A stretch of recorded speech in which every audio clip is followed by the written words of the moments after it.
Welcome to हरियाली educational hubs friend. आज हम महान हिमालय को पढ़ने वाले हैं। हमारी उत्तराखंड की सीरीज चल रही है जिसके अंदर हमारे उत्तराखंड का भौगोलिक विभाजन देख रहे थे, जिसके अंदर हमने देखा था कि उत्तराखंड को 8 भौगोलिक विभाजन में विभाजित किया था, जिसके अंदर हमने ट्रांस हिमालय, महान हिमालय, लघु हिमालय, फिर दूनद्वार, फिर शिवालिक, फिर भाबर तराई, गंगा का मैदान हम देखने वाले हैं। उसी क्रम में हमने ट्रांस हिमालय को पूरी डिटेल में पढ़ लिया है। फिर ट्रांस हिमालय के अंतर्गत अधिकतर हमारे दर्रे आ रहे होते हैं, तो हमने दर्रों को भी पूरी डिटेल में, उत्तराखंड के जितने सारे दर्रे थे उनको उठा के एक वीडियो में मैंने पूरी डिटेल में बताया है। आप लोग जाना, मैंने प्रॉपर उनकी प्लेलिस्ट बनाई हुई है, आप लोग जाना हरियाली में, हरियाली एजुकेशनल हब्स में, वहां जाके आप देख लेना, वहां पे प्रॉपर मैंने बनाया है वो चीजें। और एक चीज ध्यान रखना कि ये जो दर्रे हैं ना, पक्का यहाँ से क्वेश्चन बनता है। और ये एमसीटी एमबीटी जो मैंने बताए थे, ये पासे वो फोल्ड बताए थे, जो पासेज दर्रे हो गए, फोल्ड हो गए, भ्रंश, यहाँ से भी पक्का क्वेश्चन बनता ही बनता है। ये आजकल ऐसे टॉपिक बन रहे हैं, इनसे क्वेश्चन बनने ही बनने हैं, तो इनको किसी भी हालत में आप लोग हल्के में मत लेना। तो चलिए शुरू करते हैं आज का महान हिमालय। महान हिमालय को शुरू करने से पहले एक बार फटाफट हम कल वाले दर्रों को रिकैप कर लेते हैं 1 मिनट के अंदर। मेरी स्पीड इसमें थोड़ा ज्यादा रहेगी क्योंकि रिकैप कर रहे हैं। डिटेल में जाने के लिए कल वाले वीडियो में देखना, पिछली वीडियो में हमने इन दर्रों को क्या, ये बहुत इंपॉर्टेंट है इसलिए मैं इसको रिकैप करा दे रहा हूँ। मैंने भ्रंश वाले भी रिकैप कराए थे।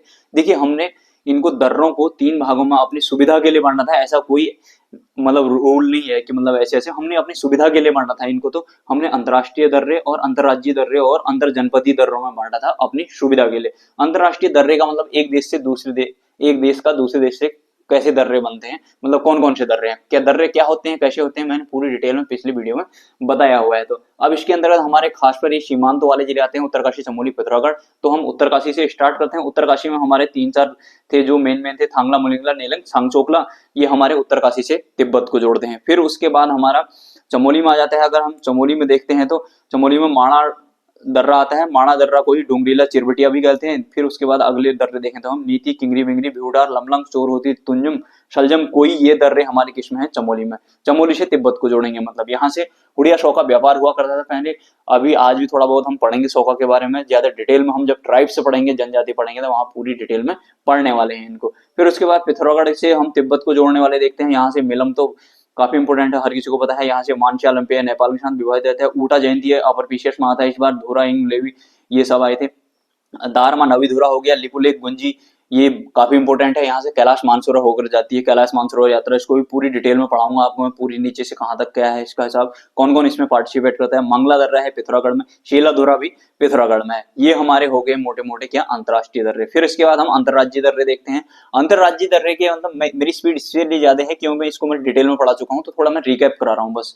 फिर हम देखते हैं कि हमारे अंतरराज्यीय दर्रे में ये उत्तराखंड जैसे एक स्टेट है तो अन्य स्टेट से कैसे कैसे लगते हैं, मतलब किस किस स्टेट से लगते हैं। तो ये उत्तरकाशी से हमारा इधर हिमाचल वाला, किन्नौर, हिमाचल के किन्नौर से जो लगता है वो श्रीमखंड दर्रा हो गया। देहरादून प्लस सहारनपुर, देहरादून से सहारनपुर मतलब यूपी से जो लगता है वो हमारे तिमली पास और मोहंड पास हो गया।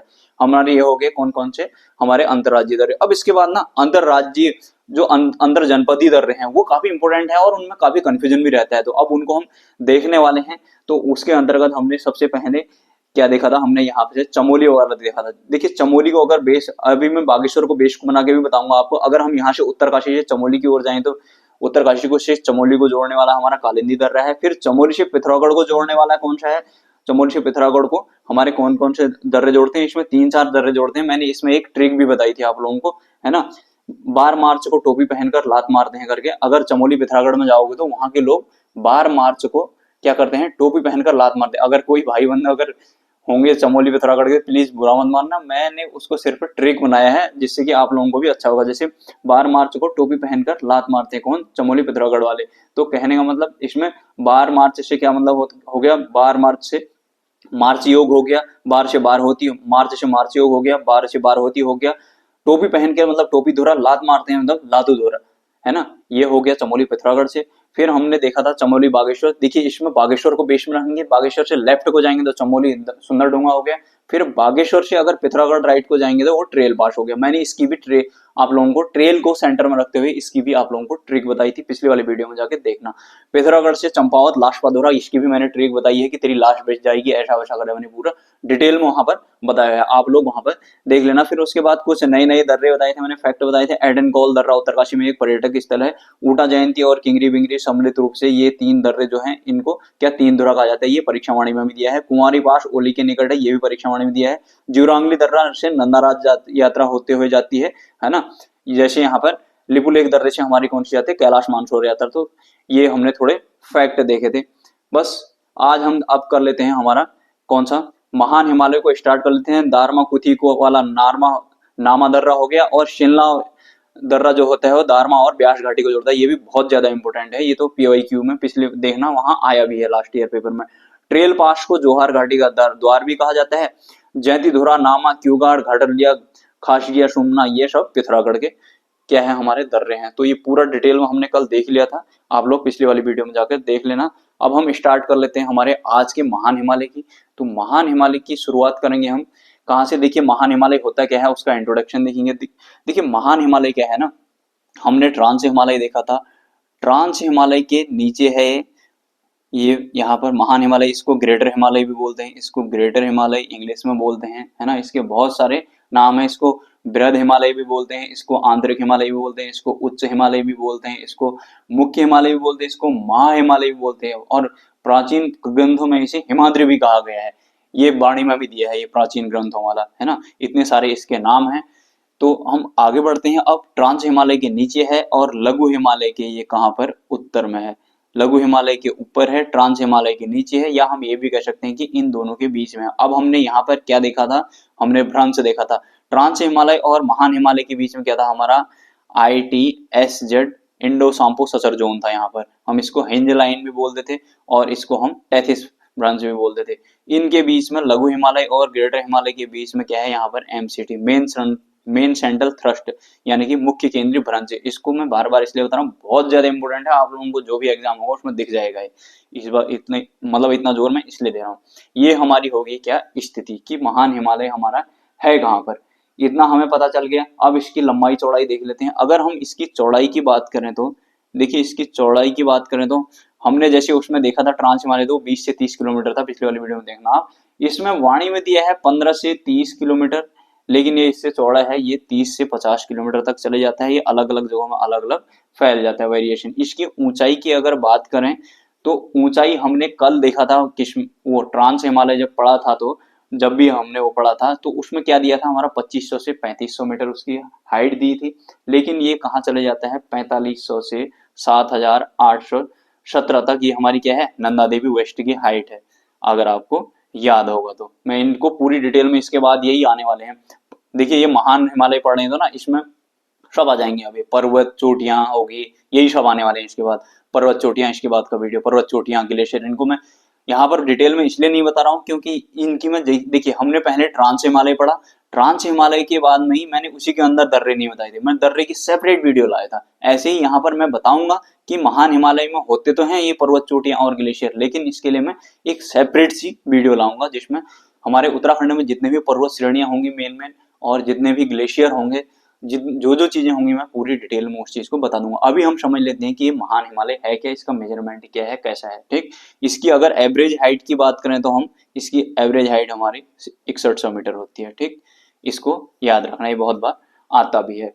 फिर उसके बाद देखते हैं कि इस हिमालय को, जैसे इस हिमालय से क्या है, ये महान हिमालय, यहाँ पर बर्फ पड़ी रहती है अधिकतर, तो यहाँ पर बड़े बड़े ग्लेशियर होते हैं। तो इनसे क्या ग्लेशियर होगा, ग्लेशियर पिघले होंगे, तो यहाँ से नदियां निकलती हैं। तो ये नदियां क्या होंगी, भागीरथी, अलकनंदा, धौलगिरी आदि, जो धौली होगी, गोरी गंगा होगी, इनको पढ़ेंगे पूरा रिवर सिस्टम हम। आज ये क्या करती है, इस हिमालय को खंडों में विभक्त कर देती है, मतलब इसको काट करके टुकड़े कर देती है, मतलब इसको मतलब वो इरेगुलर कर देती है, मतलब ये इसलिए कटा फटा, पथरीला, मोड़दार आदि इस प्रकार से दिया रहता है। ये सब वाणी में भी दिया है, तो उसका कारण यही है कि वो नदियों ने काटा हुआ है इसको। ग्लेशियर, पर्वत चोटियां इसी में मिलती हैं, इसलिए वो बर्फ पिघलेगी गर्मियों में, फिर उसके बाद वहां से नदियों का उद्गम होगा। इसलिए अधिकतर नदियों का उद्गम कहाँ से होता है, महान हिमालय से होता है। हमने ट्रांस हिमालय वाले से कौन सी कल मैंने सिंधु सतलज और इधर ब्रह्मपुत्र वाली कल मैंने बताई थी, जो कि हिमालय के बनने से पहले से की नदियां हैं, है ना। तो यहाँ की अगर हम देखेंगे, यहाँ के जो ये हिमनद है हमारे, मतलब ग्लेशियर हैं, ये प्लाइस्टोसीन युग के बने हुए इनके साक्ष्य मिलते हैं, है ना। यह क्षेत्र अगर हम इसकी बात करें ये महान हिमालय की, तो ये प्लाइस्टोसीन युग है हमारा, उसका बना हुआ होता है। यह ठंडा है, ये तो कहने की बात ही नहीं है, क्योंकि बर्फ बनी रहती है, साल भर बर्फ जमी रहती है। फिर यहाँ पर क्या 12,000 से 13,000 को ऊपर को, अगर हम 12 से 13,000 तक यहाँ से ऊपर को जाएंगे तो यहाँ कोई वनस्पतियां नहीं मिलती हैं, यहाँ कोई वेजिटेशन नहीं मिलेगा, है ना। देखिए एक चीज है ना, एक चीज ध्यान रखना, ऐसा क्यों होता है, 10,000 फीट से अगर नीचे आएंगे तो हम यहाँ पर शीतोष्ण कटिबंधीय वन मिलते हैं, जैसे फर, चीड़, देवदार, सागौन, घास वगैरह मिलती है ना। तो ये ऐसा क्यों होता है, क्योंकि वहां पर नीचे को फिर 10,000 फीट से नीचे को क्या होता है, बर्फ कम हो जाती है। तो वहां पर वो देखिए होता क्या है ना, एक चीज बेसिक कॉन्सेप्ट समझना है इसका। इसका बेसिक कॉन्सेप्ट क्या होता है, एक ट्री लाइन होती है, एक ऊपर स्नो लाइन होती है, ये 4200 मीटर करीब की ऊपर जाएंगे तो यहाँ पर स्नो लाइन आ जाती है। फिर एक ट्री लाइन होती है यहाँ पर 4000 करीब में जाएंगे हम मीटर में, तो यहाँ से थोड़ी थोड़ी हमें बुग्याल उग्याल और घास घास थोड़ी थोड़ी मिलने लग जाती है। अभी मैं बताता हूँ, देखिए ये क्या होती है हमारी स्नो लाइन, मैंने कल भी बताया थोड़ा सा, ये इसके करीब स्नो लाइन होती है। फिर यहाँ इसके बाद आती है क्या, टिम्बर लाइन। टिम्बर लाइन आती है, मतलब वृक्ष रेखा इसको बोलते हैं हिंदी में, इसको हिम रेखा बोलते हैं। अब इस हिम रेखा और वृक्ष रेखा का मतलब क्या है ना, इससे ऊपर को जाओगे तो आपको फिर बर्फीली जलवायु मिलेगी, मतलब यहाँ बर्फीली बर्फ होगा, यहाँ पर कोई पेड़ पौधे नहीं, कुछ नहीं, यहाँ पर बस एवलांच, दूसरा तीसरा बर्फीली तूफान, ये वो सारी मतलब ये बर्फ से रिलेटेड एक्टिविटी मिलेंगी। यहाँ कुछ नहीं होगा, यहाँ पर जीवन भी नहीं होगा, यहाँ कुछ नहीं होगा, ये सब फिर कोई वेजिटेशन भी ना, कोई वनस्पतियां भी नहीं होगी। यहाँ पर क्या होगा, थोड़ा थोड़ा थोड़ा थोड़ा यहाँ पर क्या होगा, गर्मियों के दिन जब बर्फ पिघलती है तो यहाँ पर क्या होता है, ये मैदान टाइप के होते हैं, यहाँ पर थोड़ा प्लेन होता है, तो यहाँ पर मखमली घास उगाती है। ये मखमली घास उगाती है तो इसको क्या अलग अलग जगहों पर अलग अलग नाम देते हैं, जैसे हमारे यहाँ बुग्याल कहते हैं, कहीं पर थच कहते हैं, कहीं पर प्यार कहते हैं, कहीं पर मर्ग कहते हैं, जैसे हम कश्मीर वगैरह की बात करें, सोनमर्ग, गुलमर्ग, टनमर्ग आदि नामों से जाने जाते हैं, है ना। तो इन सारी चीजों को पूरी डिटेल पढ़ेंगे। ये बुग्यालों को भी पर्टिकुलर में लाऊंगा, उत्तराखंड के बुग्याल सेपरेट में पहले बताऊंगा बुग्याल क्या होता है, फिर सेपरेट उसकी वीडियो एक लाएंगे। तो ये बुग्याल होते हैं। अब इन बुग्यालों के नीचे ना, मैंने जो बताया था अभी, ये 10,000 फीट उग्रों से हम नीचे देखेंगे तो यहाँ से फिर क्या होता है, ठंडी वो मतलब जलवायु, बर्फीली जलवायु कम हो जाती है। तो यहाँ से लगभग पेड़ वेजिटेशन हमें मिलने लगता है। तो यहाँ से नीचे को आएंगे तो बढ़ने लगेगा, है ना, क्योंकि क्लाइमेट उनके लिए सूट करेगा। तो यहाँ पर क्या, ये चीड़, साल, सागौन आदि इससे नीचे को यहाँ को मिलने लग जाते हैं। यहाँ पर क्या होगा, और लोग तो कोई रहते नहीं है, थोड़ा बहुत यहाँ पर क्या, ये भोटिया जनजाति रहती है। भोटिया जनजाति भी यहाँ पर थोड़े बहुत अपना वही करते रहते हैं, अपना ट्रेडिशनल जो काम होता है, दन, कालीन, थुलमा वगैरह, ये सारी चीजें, जड़ी बूटियों का व्यापार, ये हम बाद में पढ़ेंगे ना, इनका ट्राइबल मतलब इनके भोटिया लोगों के बारे में, इनकी उपजातियां भी होती हैं हमारी, है ना, जाड़, तूलछा, मारछा, शौका, जोहरी आदि, ये सारी हम जातियों को पढ़ेंगे तो वहां पूरी डिटेल में, है ना। इनका यहाँ पर पशुपालन किए रहते हैं, और तो कुछ होता नहीं है, ये जड़ी बूटियां बेचते हैं बस, और तो कुछ, बस 3-4 महीने क्या करते हैं, ये हल्का धुल्का गेहूं जौ धान, मतलब धान तो नहीं, गेहूं जौ हल्की हल्की जो चीजें वहां लगा, मडुआ वगैरह लगाते हैं वहां 3-4 महीने में, जब थोड़ा बहुत बर्फ पिघल जाती है। बस यही भूटिया लोग रहते हैं। ये भी क्यों रहते हैं, क्योंकि ये ऋतु प्रवास करती है जनजाति। इसको मैं पूरी डिटेल में, जब हम जनजातियां पढ़ रहे होंगे तो वहां पर पूरी डिटेल में आप लोगों को बताऊंगा। अब हम देख लेते हैं, हमने इनका इंट्रोडक्शन देख लिया, अब हम देख लेते हैं कि उत्तराखंड में इसकी स्थिति क्या है। देखिए एक आध फैक्ट इसमें ना, ऊपर अगर ऊपर को जाएंगे तो क्या होगा, ऑब्वियसली बात है कि क्या ऊपर बर्फ पड़ेगी तो बारिश तो कम होगी। ऊपर को बर्फ पड़ती है, जितना ऊपर जाएंगे तो वहां पर क्या होता है, बारिश भी कम होती है, बहुत कम होती है। तो 40 से 80 सेंटीमीटर के करीब सिर्फ बारिश होती है यहाँ। एक आध फैक्ट वो देख सकते हैं कि यहाँ पर कि 130 से 140 करोड़ वर्ष पुरानी मानी जाती है। इनके एक चीज, हाँ एक चीज ये देख लेना कि इनमें पाया क्या जाता है, इनके गर्भ में ग्रेनाइट सिस्ट जैसी पाई जाती है। जैसे इसके हमने कल देखा था, ट्रांस हिमालय क्या था, सेडिमेंट्री रॉक्स से बने हुए थे। तो इनके जो लिटरल पार्ट होता है, इनमें भी थोड़ा बहुत सेडिमेंट्री रॉक्स और मेटामॉर्फिक रॉक्स के साक्ष्य मिलते हैं। मतलब सेडिमेंट्री मतलब अवसादी, और मेटामॉर्फिक मतलब रूपांतरित चट्टानों के यहाँ पर भी अवशेष मिलते हैं, मतलब उनसे बना होने की प्रमाण मिलते हैं। तो अब हम देख लेते हैं, हमने इसका इंट्रोडक्शन तो देख लिया है, अब हम देख लेते हैं कि उत्तराखंड में कहाँ कहाँ पाई जाती है। जैसे हमने ट्रांस हिमालय देखा था ना, तो ट्रांस हिमालय उत्तराखंड के 3 जिलों में था, तो ये उत्तराखंड के कितने, 6 जिलों में है। तो अब इसको देख लेते हैं उत्तराखंड के मैप में, तो उसके बाद फिर हमारा हो जाएगा ये टॉपिक कंप्लीट। फिर उसके बाद में क्या लेके आऊंगा, इनमें जो होते हैं क्या, ग्लेशियर और जो जो चीजें होती हैं, ग्लेशियर, पर्वत और सारी चीजें देख लेते हैं। उत्तराखंड का मैप बना लेते हैं जल्दी से। ये उत्तराखंड का हमने मैप बना लिया जल्दी से। ये अब इसमें ना, जैसे हमने ट्रांस हिमालय देखा था, ट्रांस हिमालय हमारे सिर्फ 3 ही जिलों में था। ये यहाँ को लग जाएगा थोड़ा, इसमें ज्यादा मत जाना क्योंकि अभी हम सिर्फ ऊपर वाले जिलों से मतलब है हमें। ये हमारा उत्तराखंड हो गया। तो अब इसमें हमने देखा था कि ट्रांस हिमालय किसमें था, हमारा इसमें था, इसमें था और इसमें था, है ना। ये उत्तरकाशी है, ये चमोली है, ये पिथौरागढ़ है। जो साथी अगर नए हैं ना, मैंने पूरी डिटेल में उत्तराखंड का मैप बनाना तक सिखाया है। आप लोग पिछले वाले वीडियो में जाना, वहां जाके देखना सारी चीजें एक एक चीज डिटेल में समझ में आएगी। ये ट्रांस हिमालय हमने देखा था, ये पतली सी पट्टी थी, ये वाली सिर्फ पट्टी थी ट्रांस हिमालय की, है ना। ये सिर्फ ट्रांस हिमालय की पतली सी पट्टी थी, है ना। ये हमने देखा हुआ था। ट्रांस हिमालय क्या होता है, कैसा होता है, इसका पूरा मैंने विस्तार बताया है। रिपीट करने तो कोई फायदा नहीं है उसका। हम देख लेते हैं महान हिमालय कहाँ का है। अब हमारा महान हिमालय ना, देखिए एक बात ये ध्यान रखना, पहले देख लेते हैं कि महान हिमालय है कहाँ। देखिए महान हिमालय एक इसमें है, उत्तरकाशी में, चमोली में है और पिथौरागढ़ में है। 6 जिलों में है ना, 1 2 3, फिर उसके बाद चौथा टिहरी, पांचवा रुद्रप्रयाग और छठा हमारा क्या है, ये बागेश्वर। तो इतने जिलों में हमारा क्या, ट्रांस हिमालय। तो अब आप एक चीज ये मत सोचने लग जाना कहीं कि यार इसमें तो उत्तरकाशी चमोली पिथौरागढ़ में तो ये हमारा ट्रांस हिमालय आ गया, तो इसी में महान हिमालय क्यों आ गया, ऐसा मत सोचना। क्योंकि वो ट्रांस हिमालय थोड़ा सा ऊपर है और महान हिमालय थोड़ा सा उससे नीचे है। भले ही ट्रांस हिमालय क्या होता है, उससे मतलब थोड़ा कम होता है, तो उसकी चोटियां, महान हिमालय की चोटियां, मैंने कल भी बताया था कि उससे ऊपर चले जाती हैं। एवरेज हाइट तभी तो हमें दिख रही है 6100 मीटर। अगर हम एवरेस्ट की बात करें तो 8848.86 पहले डेटा आया था। पहले तो 8848 ही मानते थे, 8848.86 माना, फिर 8850 बोलने लग गया।